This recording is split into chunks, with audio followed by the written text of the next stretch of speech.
right, guys. Hope you're doing great. Here we are, additional practice. So remember, do this on your own if you want to. Come back, watch this. We'll go through some explanations of some of these. Some of these we're just going to give you the answer, right? But the point is, this is part of your practice now, right? So we've made you dangerous enough on 1-7 stuff. Now it's up to you to take it from there. So let's see what we got going on here for starters. So it says complete the table to simplify the expression. So 5 to the negative fourth power. Again, don't like negative powers. So we're going to rewrite this. Again, the 5 is the base. It moves to the denominator here. Power changes to its opposite. There you go. It's 1 over 5 to the fourth. If we write this in their expanded form, right, this is just 5 multiplied by itself that many times. 5 times 5 times 5 times 5. And it would like us to do that. So 5 times 5 is 25, times another 5 is 125, times another 5 is 625.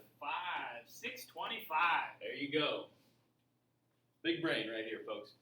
All right, simplify. So you're telling me negative exponents don't represent negative numbers, though, right? Not really necessarily, no. Common 8th grade misconception, right? 5 to the negative fourth power, guys, is just 1/625th.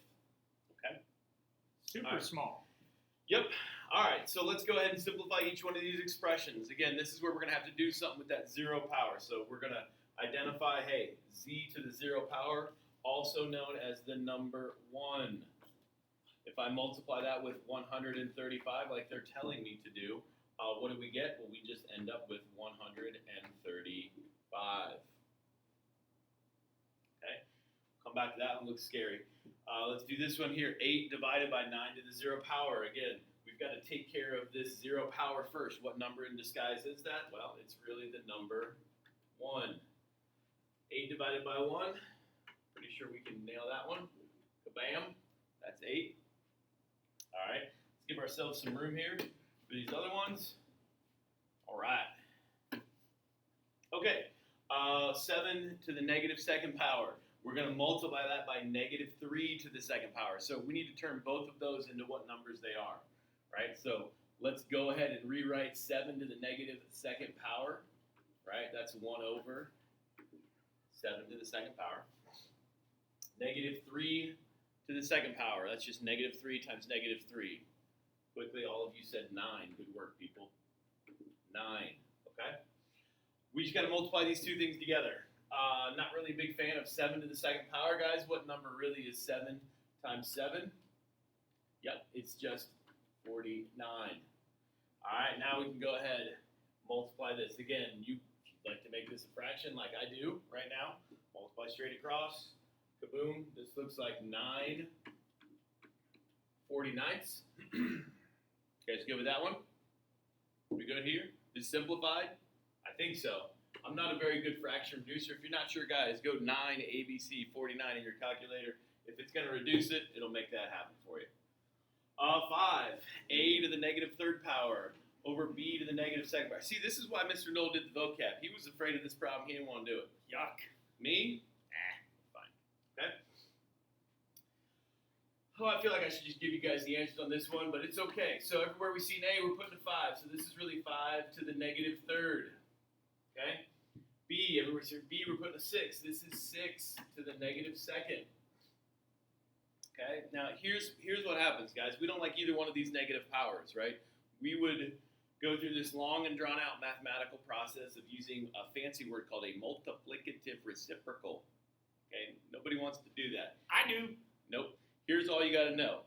If I want to make 5 to the negative third. I love me some multiplicative reciprocals. Inverses, reciprocals, whatever you want to call them. So guys, here's what we have to do. Think about if we just had 5 to the negative third power, what would we do? Right? We would say, okay, yeah, it's 1 over 5 to the third power. If we had 1 up here where this 5 to the negative third was, and it was 1 over 6 to the negative second power, right? We would move that up to the numerator, right, when we wrote that. So what's going to happen is these two fellows are going to change spots, right? So this dude, when we use its multiplicative inverse, right, they're both gonna go into the tumble machine, as we call it, and they're gonna flip. So this is gonna look like 6 to the second power now over 5 to the third power. Wow. I suppose that isn't good enough, right, for for Pearson. They want more than that. So they probably want us to simplify that down. So you all know 6 squared is just 36. Right? 5 squared is just 100. 5 cubed. Sorry, 5 cubed. Whew, is 125. And I suppose at this point we could probably simplify that fraction. Let's see, 3. No, I don't. Does that? I'm gonna call it good, people. Right? We're good right there. We make it that far, you guys are champs in my book. All right, comparing. Right? We did some comparing and ordering numbers earlier in this chapter, so this isn't going to be anything too great. We're going to use alligator, or equal sign. Right? So greater than or less than. And we're comparing this weird number with this one here. 12 over 65 to the 0 power, right? Probably need to figure out what number this is in disguise. It's really 1. 1 is blank to 1. Well, it's not greater than, it's not less than. 1 is actually equal to 1. Nice. Okay. Questions on that? Yeah? Want me to go over it again? Too bad. Moving on. All right. 52 to the negative 4th power. Again, write this with a positive power. All right. Earlier, Noel said these do not give us. Back up. These do not give us negative numbers, right? We just get small numbers. Okay. So this is 1 over 52 times 52 times 52 times 52, right? Super small number. Okay. How does that super small number compare with the number 1? Yep. Well, it's a fraction, so yeah. It's got to be less than 1. Yep, got to be less than 1. Gotta be. Okay. Everybody good there? Hopefully so. All right, moving on to the happy stuff. Or maybe not, really, just depending upon your outlook. Okay. All right, this is like our key concepts one, right? That very last question on key concepts. Yeah, they're coming back. Okay. So again, substitute in what we've got. We're multiplying 9 times x to the 2nd power times y to the negative 3rd power. So the first step is to rewrite, right, with whatever values they've given me for x and y, where they go. So this is going to look like 9 times 5 to the 2nd power. Then that's going to be multiplied by 3 to the negative 3rd power. Probably need to figure out what these two numbers are. Not a problem. 9, hang out for a second. Right, 5 squared, 25. All right, 3 to the negative 3rd power. Remember, this is going to be 1 over 3 to the 3rd power, right? Which is, let's see, 3 times 3 times 3. It's all good. We can change this into its fraction, right? 3 times 3 times 3. So 3 times 3 is 9. 9 times 3 is 27. So let's turn this into a 27. Okay? Because my math brain is awesome. So I'm going to multiply these two together. You guys probably using your calculators because you guys are using it. That's fine. So 9 times 1/27 is going to turn into 9 27ths, which is really just 1/3. And then if we multiply 1/3 times 25, we get 25 thirds. Probably could turn that into a mixed number if you guys would like to. We'll call that 8 1/3. If you guys wanted some repeating decimals, we could go there. You guys want any other forms? No? Nah. Good? No. Are you good, Mr. Noel? Yeah. All right, he's good. We're moving on then. That's a nice job, though. Yeah. All right, 14 times x to the negative 2nd power. So again, you got to use 7 everywhere you see an x. 14, hang out for a second. Right, x is 7 to the negative 2. Again, we're going to rewrite this with positive powers. 14 is still lonely and bored because we haven't done anything yet. There we go. So it's 1 over 7 to the 2nd power. Again, probably need to write that as a fraction. That's really 1 over 7 times 7, which is the number 49. There we go. Okay. And now we can multiply those two numbers together. Again, we're not getting some great numbers here, people. And they're doing that on purpose to us. So we'll multiply these together, and this will turn into 14 49ths. This one, however, can be reduced. Again, 14 ABC Greatest common 49. factor between 14 and 49. 7. 7 it is. We can take a 7 out of both of those. This will turn this into a 2. This will turn that into a 7. Boom. 2 7s. 2 7s. Good work, everybody. Julia. Julia. We got any Julias out there? If so, you're going to have to answer this question. That's the rule in my room, at least. I don't know if Mr. Knoll does that. If you see your name on a problem, you better be ready to answer it. Julia evaluates this expression 4 to the negative third power before she can join her classmates outside, right? She's going to use the value of that expression, 4 to the negative third, to figure out what activity she's going to do, right? All right, so if the value is greater than 1, she will play some hoops. If the value is equal to 1, right, she'll play soccer. And if the value is less than 1, she is going to play tennis. All right. So I told you guys about the time I whooped Mr. Friggy in tennis? Yeah, it happens all the time, folks. Okay? So 4 to the negative third power. Right with positive powers. And so for again, my friend sitting out there, have I ever told you about the time I got a duck in the basement? Yeah, all the time. Didn't think so. Nope. All right, so we're totally off task here now, folks. All right, so this really turns into 1 over 4 times 4 times 4. So 4 times 4 is 16 times another one is something like 64, I think. Holy cow. So is 1/64th, guys. Greater than 1, equal to 1, less than 1. It's a fraction. Got to be less than 1. So what is she playing? She's playing tennis, right? So we'll say that this is less than 1, which means tennis. Tennis for Julia. Good for her. Sure. Coming back with part 2 in just a second. All right, guys, coming back at you. Here we go. So we're going to do some of the back page. Back page gets a little bit trickier. There's some harder ones in here. So this question right here, we're going to put the big kibosh on it. Not going to do that one, right? It's got a negative 1 in here. We haven't really talked about that. We're never going to see it. The book's just kind of being a jerk about it, so don't worry about it, all right? We can do part A here on number 12, though. It says, is the value of that expression, weird looking one, greater than 1, equal to 1, less than 1, okay? So first things first, let's look inside the parentheses. It's 1 over 4 to the negative second power, right? So 1 over 4 to the negative second power. Let's write that with positive powers, right? So it's going to turn into 4 to the second power over 1.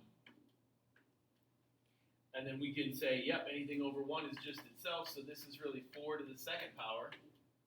And now I see power to a power rule. And again, we're just trying to figure out, is this number greater than 1, equal to 1, or less than 1? Well, guys, keep the base, multiply the powers. This would say 4 to the 6th power. It's 4 to the 6th power, greater than 1, equal to 1, or less than 1? Greater. Yeah, somebody in the audience. Good work, yeah. Greater than 1. Greater than 1. Woo! You guys are in fuego. That means on fire. Okay? I've never heard him be this quiet though during class. I know, it's great. It's great. Simplify this expression. 18 times p to the power of 0, assuming that p is non-zero, meaning it can't be the number 0. What value of the expression will the value change for different values of p? So in other words, if we plug in any number, right, so all 28 of you think of a different number. I got 4, What I got about 8. my kids? It's negative only 2. you're 28? Yeah, those are the only ones that matter. I'm just kidding. All you Knoll kids, you know I see you in the hall, love you guys. Anyway, you're just not lucky enough to be with me all the time. It's okay. Anyway, how will the value of this expression change, guys, with all those different numbers that you just gave me? 1/2, -2, 10, 100. Well, it doesn't matter because we're going to take your number, we're going to take it to the 0 power. It just turns into 1. So it's not going to change it. Whatever number we get here, it's going to be multiplied by 18. If you're with me, you know that's the best number in the world. So 18 times that 1 is always going to be 18. Okay, so as long as it's not 0, guys, not going to change. And it can't be. Rewrite with positive powers. So 10 to the negative 5th. Okay, so 1 over the base of 10 goes in the denominator. Power changes to its opposite, 1 over 10 to the 5th. That's good stuff. Not a negative number, just really small. That's good. Find the expressions that have a value less than 1 if x is 3. So everywhere I see an x, I'm replacing it with a 3, and we're going to figure out, are these greater than 1, less than 1, equal to 1? We just want to fill in the ones that are less than 1. Guys, pause this. There's 2 of them. Okay? Giving you a hint. There's 2 of them. See if you can't figure it out. Go. Okay, welcome back. Some of you probably just didn't even pause the video. That's Yeah, all you good. did. All right, so look at this first one, guys. We're taking this and we're going to raise it to the 0 power. Right? So I put a 3 in here. This is going to make it in the Wait a second. Why even waste your time put a 3 in there? It's raised to the 0 power. Right. Anything to the 0 power, guys, equals 1. So is this going to have a value less than 1? No. Not that one. Okay. Here we have x to the 0 power over 3 to the 2nd power. So again, anything to the 0 power is 1. 3 to the 2nd power, just 3 times 3 is 9. 1/9. Is that less than 1? Oh, we found our first winner. Winner, winner. Okay. Wow. Here we go. 1 over 6 to the negative x power. So again, this is going to look like, here, I'm going to draw this one out here. So 1 over 6 to the negative 3rd power. If I write this with positive powers, guys, what does it look like? Looks like this. Ooh. Which equals 6 to the 3rd. Is that less than 1? No, it's 216.